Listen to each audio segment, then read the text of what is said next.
يا صباح الفل والورد والياسمين. النهاردة الحكمة بتاعتنا جميلة قوي، هتاخدنا في حتة برضو تانية كل الحكم العطائية لتاج الدين أحمد ابن عطاء الله السكندري تاخدنا وبتاخد روحنا في حتة تانية كده. حكمة النهاردة بتقول لنا: ادفن وجودك في أرض الخمول، فما نبت مما لا يدفن لا يتم نتاجه. الله، كلام صعب بس تفسيره سهل وجميل قوي. ادفن وجودك اللي هو ايه؟ انت في ارض الخمول. ارض الخمول اللي هي مش ارض الكسل، ما بيقولكش خليك كسول، ولا لان الرسول صلى الله عليه وسلم كان بيستعيذ ربنا من العجز والكسل، فاستحاله هو احمد بن عطاء الله السكندري يقول ادفن نفسك في ارض الخمول اللي هو الكسل. لا، عكس الكسل النشاط، عكس الخمول الشهره والظهور. فبيقول لك ايه بقى؟ ادفن نفسك، ادفن وجودك في ارض الخمول، خليك تحت رجلك. وشبهك بايه بقى؟ فما نبت مما لا يدفن لا يتم نتاجه. اللي بيتدفن عشان ينتج هو ايه؟ البذرة، بنحطها في الارض وبندفنها، وبعد كده بتطرح بقى، تطرح الثمار، النتيجة بتاعتها والفايدة بتاعتها بعد ما تدفن. بعد ما تدفن يتم بقى ريها، وتتم بقى تنمو من تحت وتكون جذور وتتشعب، وبعد كده تطلع نبتة صالحة وذات منفعة.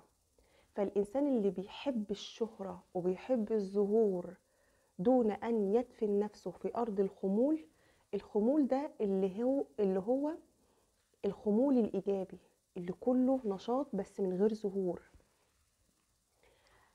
أحمد بن عطاء الله السكندري كان بيعاصر ابن النفيس وابن كثير وابن تيمية. فالناس دي كلها كانت ذو علم وبلاغة والشعر، والناس دي كانت يعني باع كبير قوي. تقريبا كان في العصر الدولة العباسية، لأن هي أواخر القرن أو أوائل القرن السابع، أواخر القرن السابع.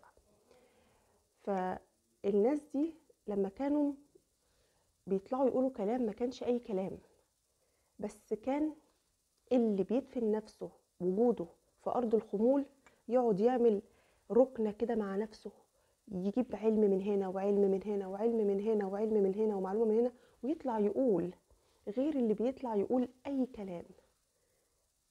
ما يضاهيه دلوقتي في الوقت اللي احنا فيه السوشيال ميديا، كله عمال يطلع وينافس بعضه في ايه؟ في الفراغ، في الهبل، في اللا فايدة، في المكاسب، في الشهرة، في الظهور. احيانا بتبقى شهوة الظهور، شهوة الشهرة، اعاذنا الله منها يا رب، ما نكون احنا منهم يا رب، او بنجاهد نفسنا عشان ما نبقاش منهم، امين يا رب. فهو لما بيقولك ادفن وجودك في ارض الخمول، يعني تفضل موجود كده زي النبتة لو على الارض من فوق مش هتنبت، لازم تندفن في الارض. فادفن نفسك، ادفن وجودك تحت رجلك، خليك متواضع مع نفسك، بلاش شهرة وبلاش ظهور، وكون علم وكون تراث وكون معرفة وكون كيان تطلع بعد كده لما تقوله تبقى على أرض ثابتة، مش من خلال الشهرة والظهور وحب الشهوات والكلام ده كله. ده بيدعونا للخلوة مع الله، خلوة مع النفس وخلوة مع الله. وفي خلوة وفي جلوة. في خلوة اللي انت بتخلو مع الله بجسدك وروحك وكيانك وكل حاجة، وبتبقى مستمتع ومتلذذ بذكر الله والقرب منه، عمال تكلم ربنا، يعني انت عمال قاعد كده مع نفسك بتكلم ربنا. وفي جلوة، أحب الأعمال إلى الله سبحة الحديث أو سبحة الحديث، يكون المرء جالس مع صحبة ولكن قلبه مع الله متعلق بالله. دي الجلوة، إنك تبقى قاعد كده مع ناس وانت سرحان في الله وفي عشق الله وفي كونه وإبداعه. دي الجلوة، بتبقى مش حاسس بالناس اللي حواليك. فدايما نختلي بنفسنا، ودايما نعمل مع الله الخلوة. ربنا يحببنا يا رب ويقربنا إليه تقربا جميلا، أمين يا رب. تاني حكمة قالها لنا مرتبطة بالحكمة اللي قبلها وجميلة قوي، وكل حكمة مترتبة على بعضها. ما نفع القلب مثل عزلة يدخل بها ميدان فكرة، اللي هي الخلوة مع الله. عزلة مع الله، تتفكر وتتدبر في أوامره ونواهيه وأحكامه وإرادته في كونه وإبداعه، وإبداع الخالق في كل شيء، في نفسنا ومن حوالينا، وكل الكون كله إبداع، الكون كله إبداع الخالق. تفقد بالعزلة دي التعلق بالأشخاص والأفكار والأماكن وكل حاجة، كل حاجة. فده أكتر منفعة للناس، عزلة يدخل بها ميدان فكرة، تفكر في الله، في الله وحده. اللي بعدها برضو مترتبة عليها، كيف يشرق قلب صور الأكوان منطبعة في مرآته، أم كيف يرحل إلى الله مكبلا بشهواته. الله جميلة قوي. يعني كل ما بتقرب من ربنا قلبك ده بيتملى نور، وربنا بيملاه ضياء ونور وإشراق. كل ما بتقرب كل ما بتحس ان القلب ده زي المراية بالظبط، بتعكس النور اللي فيها. اما لو مكبل بالشهوات، بيقولك كيف ترحل الى الله مكبلا بشهواتك، انك تتعامى بقى بشهوات الدنيا وحبها فتقع في الغفلة. لما بتسلسل نفسك بالشهوات وحب الدنيا بتقفل على قلبك وبتمنع النور اللي خارج انه يخرج، فبتبقى مكبل بشهواتك ومكبل بالمعاصي ومكبل باللذات وشهوات الدنيا واغرائها وحبها وكل ده فاني اصلا. انت في غفلة، انت في غفلة. طيب الحل ايه؟ الحل ان احنا نتطهر، تطهير الجسد وتطهير الروح. تطهير الجسد ده بالاستحمام، ناخد لنا شاور حلو كده، خلاص انت طهرت جسدك. طب تطهير الروح انك تزكيها. كل ما هتزكي نفسك وتقرب من ربنا، ربنا هيكشف ليك الانوار ويعلمك الاسرار، فتتعلم الادب مع ربنا. تتعلم الادب مع ربنا ان النفس بترضى وبتسلم بكل امور الله. كل اللي كتبته يا رب عليا انا راضي بيه، كل اللي انا فيه خير يا رب. فتستقيم النفس بالرضا والتسليم، وتبقى مؤمنة حق اليقين ان كل اللي هي بتمر بيه خير، وتبقى راضيه بكل وضع هي فيه. مش زي بقى ما واحده تيجي تقول لك انت اتاخرتي في الجواز ليه، ده فلانه اتجوزت. انت اتاخرتي في الخلفه، ده اللي قدك خلفوا وبقى معاهم 2 و3. انت اتطلقتي، ده اللي زيك محافظه على بيتها كل دي امور كاتبها ربنا للانسان. انت رحت عملت عمليه وبقى عندك تقصير في مش عارفه ايه، غيرك راجل كويس وربنا كرمه وبصحه كويسه. كل دي امور كاتبها ربنا، ابتلاءات ربنا كاتبها، او وضع ربنا كاتبه عليك وبيستنى منك الاستقامه، الادب معاه، انك ترضى بيه. ما تبقاش الواحده بقى راضيه بوضعها وقريبه من ربنا، وتيجي واحده تعايرها بما كتبه الله لها. ده طبعا قمه النقص في البشر، قمه النقص انك تبقى جاي تعاير واحده بانها اتاخرت في الجواز عشان التانيه اتجوزت. ما هي التانيه عايشه حياه اصلا الله اعلم بيها كويسه او حلوه، ده امر ربنا. او واحده مثلا ولادها فاشلين في حاجه بس التانيه ولادها اذكياء في شيء تاني، انت بتقارن ايه بايه؟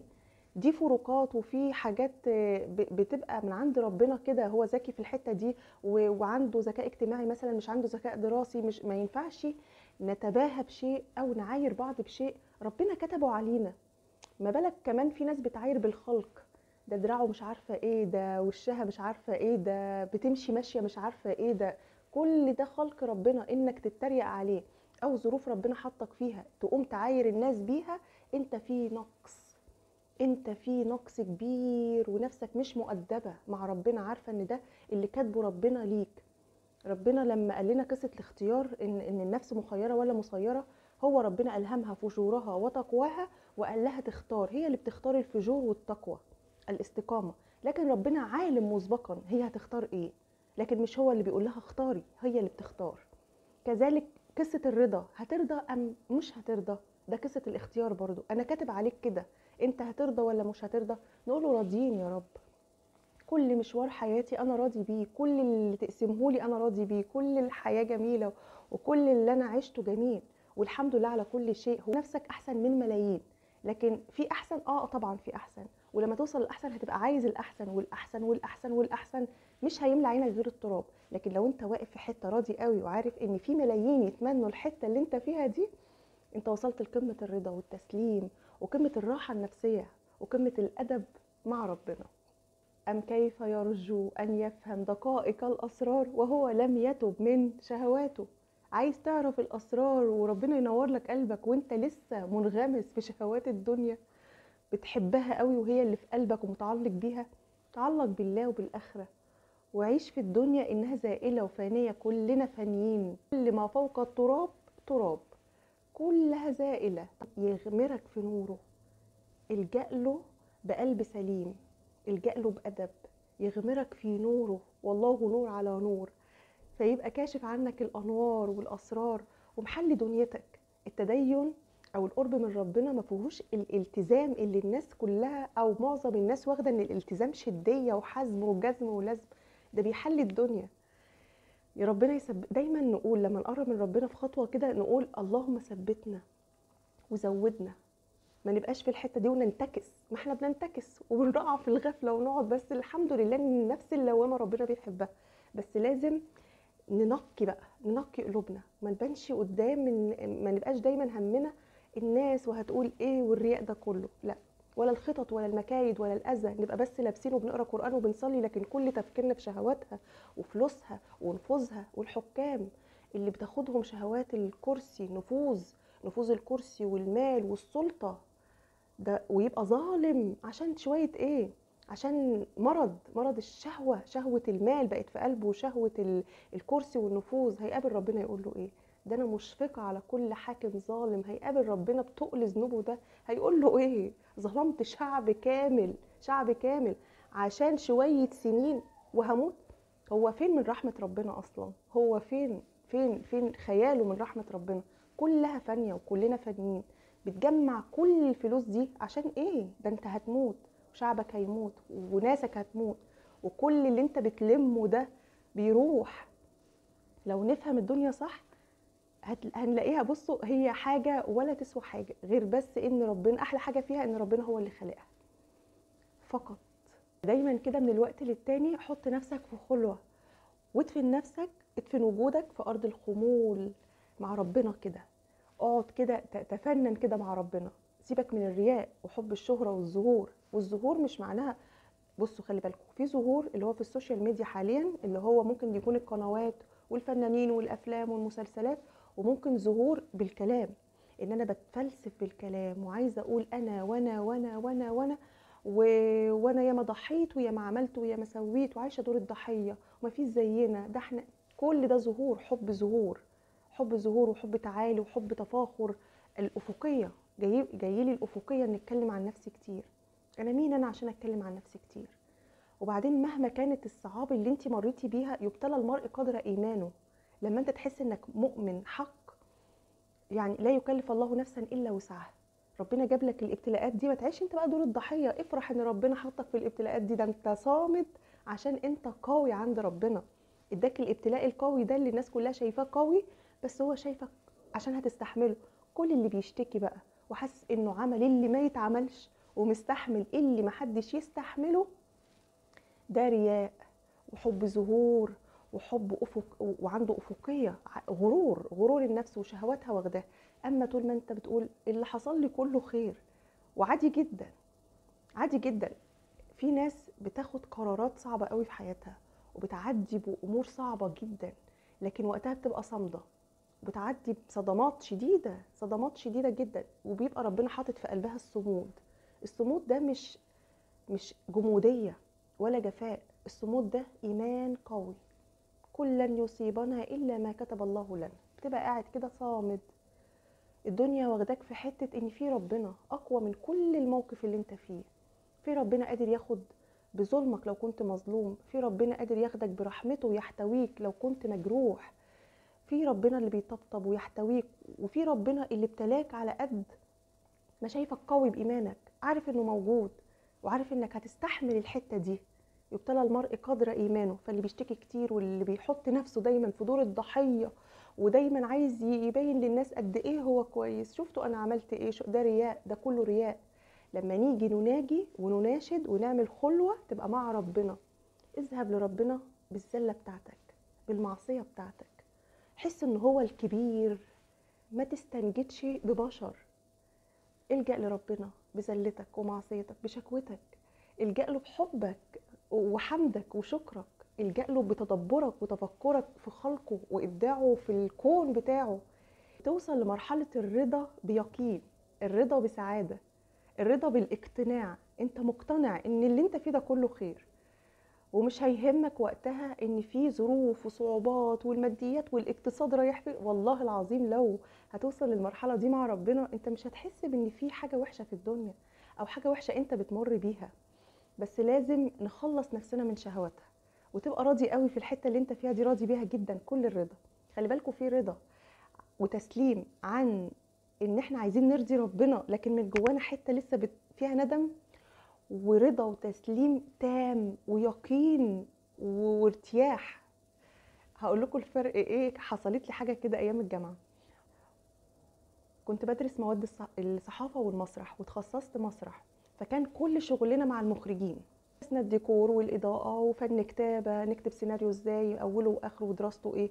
درسنا تحليل المسرحي، النقد المسرحي، ازاي نحلل وننقد وكل ده، كل مواد. ودرسنا برضو فن باليه، كان بيجي لنا عميد معهد الباليه كان بيدينا بالي جيزيل وحيرة البجع وكسرة البندق. كل ده درسناه بثقل بقى، والفن كله درسناه بثقل من مخرجين، غير بقى الدراسة الأكاديمية اللي فيها علم نفس وعربي وإنجليزي والحاجات دي كلها. المهم أنا كنت بشترك في مهرجان شباب الجامعة، وكنت بقوم ببطلة المسرحية في مهرجان شباب الجامعة اللي بيحضروا مخرجين كتار بقى من مصر ومن كل حتة فكنت دايما بقوم بدور البطلة. وكان عندي الموهبة، بحب الفن قوي، كان نفسي أمثل بقى، وكان ده كل أو أخرج أطلع مخرجة يا ممثلة، المهم الكارير ده. لأن دكتور في الجامعة طبعا دكتور جلال توفيق، ابو رامز وياسر جلال، ده كان الدكتور بتاعنا 4 سنين، كان بيدرس لنا تحليل مسرح ونقد مسرحي، وكان قائم على ورشه العمل بتاعتنا بيشوفها. كان يعزني جدا وانا كنت اعزه جدا، انا كنت بحسه انه بابا التاني اللي في الجامعه. وكان السكشن بتاعنا بسيط كده، فكان عارفنا كلنا واحنا عارفينه، ويحكي لنا بقى طرائف ياسر ورامز. هو كان شكل ياسر جلال بالظبط، بس اديله شعر ابيض بقى، واديله الاحترام والاخلاق والوفاء. ما يجي يتكلم عن مراته اللي ماتت يتكلم عنها بوفاء، ونقول له ما اتجوزتش ليه يا دكتور بعد ما ماتت؟ يقول لنا ده انا دبلتها لسه في ايدي. ازاي اتجوز بعد ما تموت؟ ده انا دبلتها عمري ما اتجوز. وكان معاه 2، كان بيقول رامز ده عامل مقالب في الدنيا كلها، حتى اللي بتيجي تنظف لهم الشقه لازم يعمل مقلب. هو من قبل ما يتشهر كده وهو غاوي مقالب في الناس، ده حاجه بتجري في دمه. اما ياسر طيب، وكان يحكي لنا وياخدنا كده زي اولاده كده. فكان دايما لما يشوف الشغل بتاعي في الورشه، كنت قايمه باوبريت شهرزاد، كنت قايمه بدور البطله شهرزاد.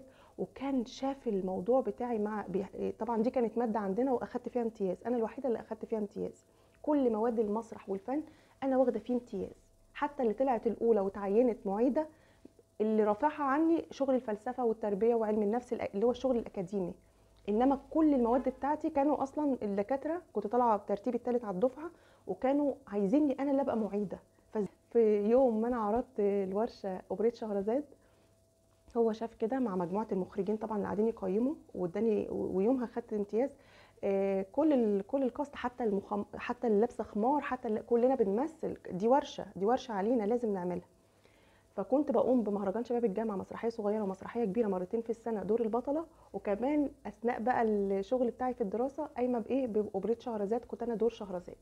شافني فيه وخلص من هنا الدور، وقام قايل مسقف لي وقال لي منى لازم اخدك معايا، علشان انت هتبقي، انت موهبه. انا معايا ناس مش بالموهبه بتاعتك ومش بالفن بتاعك، انت روح وموهبه، انت مخلوقه عشان تكوني فنانه، كل مقومات الفنانه الصح فيكي. تخيلوا ان ده كان حلمي من شهر واحد بس، يعني من شهر بس وهو قايم يقول لي كده.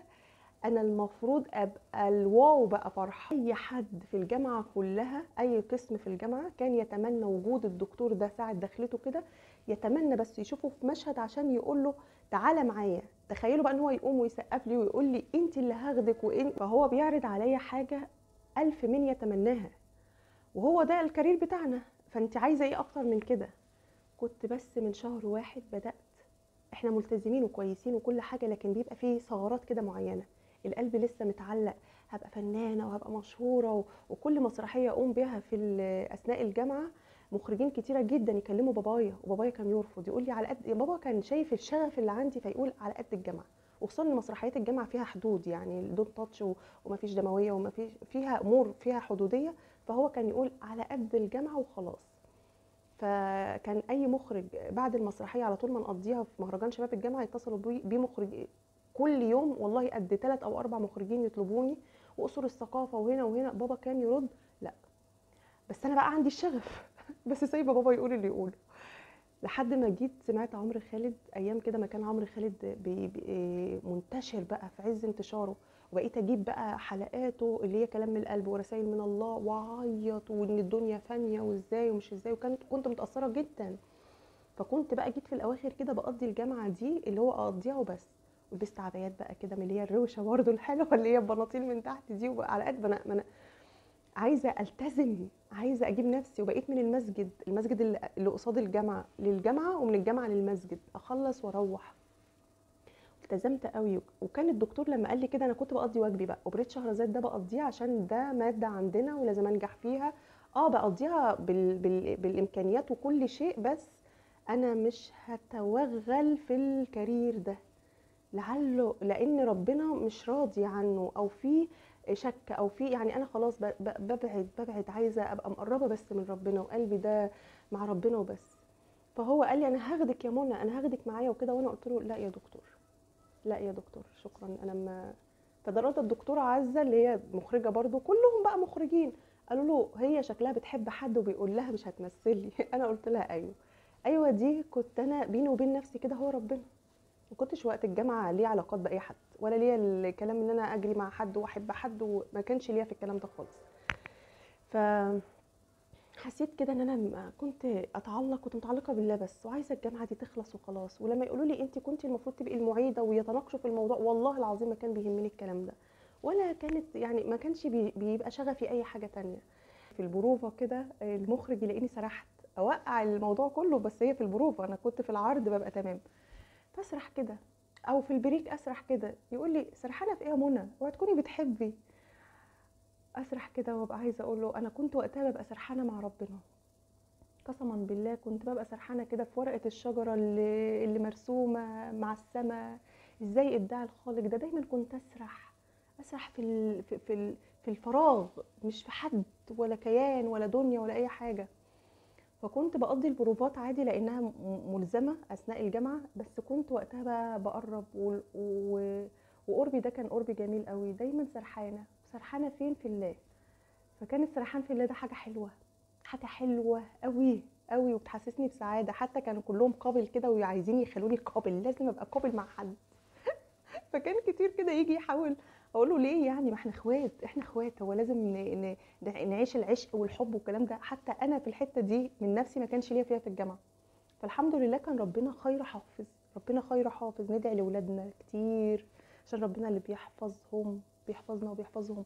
اللهم حفظك المتين من كل بس بعد فتره كده بقيت احس بالندم، هو انا ليه ما دخلتش الكارير ده، وكان هيبقى سندي كده وساندني كده، اللي هو هيبقى الدكتور جلال توفيق المخرج الجميل، اللي هو كان هيوصلني بسرعه، وكان اب روحي ليا في الجامعه محترم وجميل، وكان هيبقى محتويني كده. ازاي؟ وبعدين ناس كتير تقول لي كنتي مثلي واعملي ملايين ويا اختي توبي بعدها ومش عارفه ايه، بس حته ندم كده تجيلي. انا جوايا الفن بيجري فيا. ولما اتعينت مدرسه كان شغلي كله اخراج مع الولاد، اعلمهم ازاي يمثلوا ويعملوا، ونفسيتهم بتتحسن بالموضوع ده.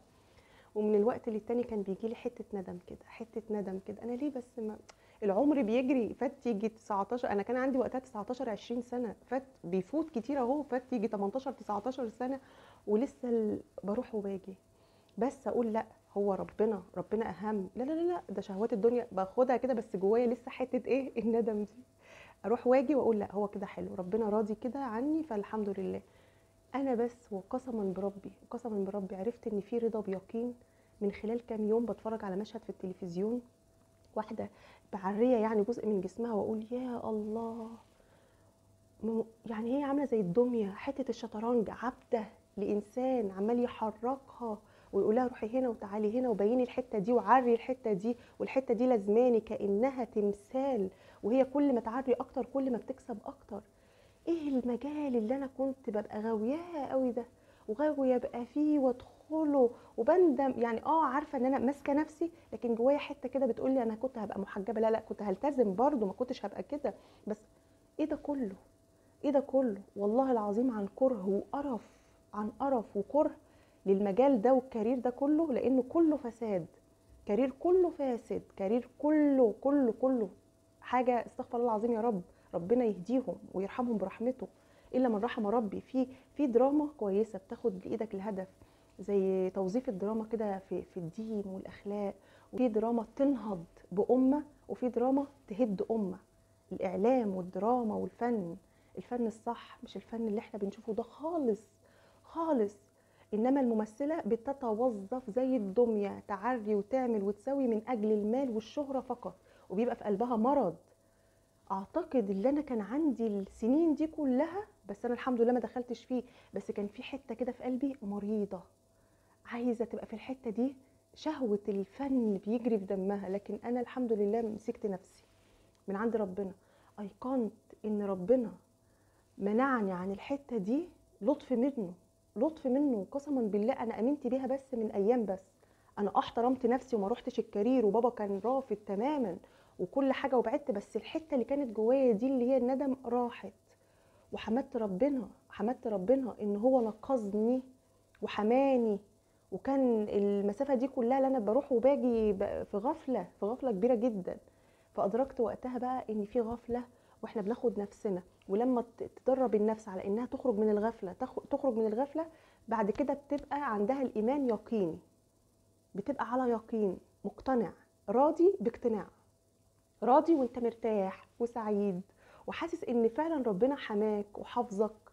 عارفين الحته دي بقى بتحسسك بسعاده، انك الحمد لله الحمد لله، ايه الجو ده لا بعد ما بقاش بقى فيها حته قد كده بتقول لي روحي وتعالي، لا خلاص امنت بيك يا رب. ده هو القرب من ربنا احلى سعاده و... وال... وحريه، حريه النفس مع ربنا، انك تبقى عبد متحرر وحر، ذلك لله وحده وعبوديتك لله وحده. فانت ربنا بيعزك بين البشر بالذل ليه وحده.